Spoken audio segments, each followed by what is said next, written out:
Yes, technical analysis fail होता है, but क्यों फेल होता है ये अगर हम लोग प्रॉपरली समझ जाते हैं तो हम लोग इसको अवॉइड कर सकते हैं। जैसे कि हम लोग सभी जानते हैं कि मार्केट में जनरली 2 टाइप्स के एनालिसिस होता है, एक टेक्निकल एनालिसिस एंड दूसरा फंडामेंटल एनालिसिस। फंडामेंटल एनालिसिस की मदद से जनरली इन्वेस्टर उसकी बेस्ट इन्वेस्टमेंट अपॉर्चुनिटी को फाइंड आउट करने की कोशिश करता है एंड टेक्निकल एनालिसिस की मदद से ट्रेडर प्राइस की मूवमेंट को समझने की कोशिश करता है, जिसके हिसाब से एक ट्रेडर ट्रेड करता है। तो यहाँ पर प्रॉब्लम क्या है?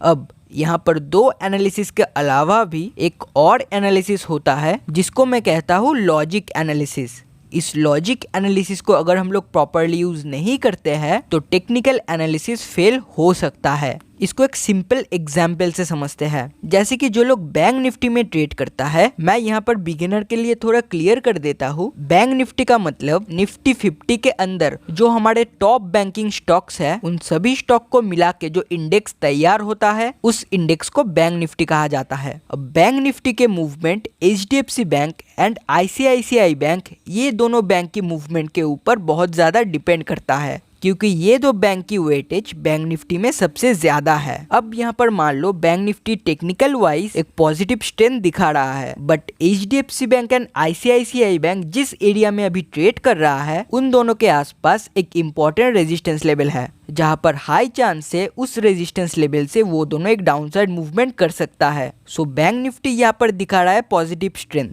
But HDFC bank and ICICI bank जिस एरिया में ट्रेड कर रहा है उस एरिया से डाउनसाइड रिवर्सल का चांस है। So as per logical analysis यहाँ पर हम लोगों को क्या करना चाहिए? बैंक निफ्टी में हम लोगों को बाइंग साइड के लिए ट्रेड लेना चाहिए या बैंक निफ्टी में ट्रेड को अवॉइड करना चाहिए?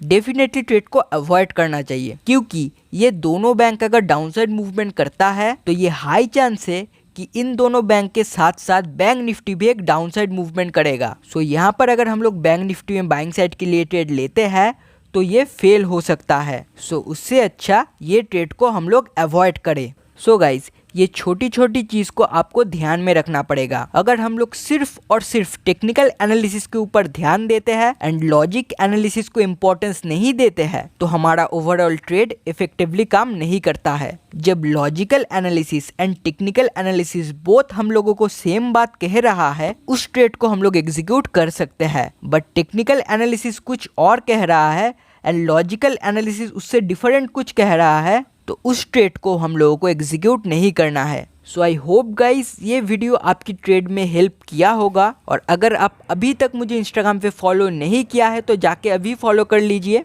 एंड इस वीडियो को अगर अच्छा लगा तो एक लाइक ज़रूर कर दीजिए, चैनल को सब्सक्राइब कर दीजिएगा। मिलते हैं नेक्स्ट वीडियो में, तब तक के लिए कीप ट्रेडिंग, कीप ग्रोइंग।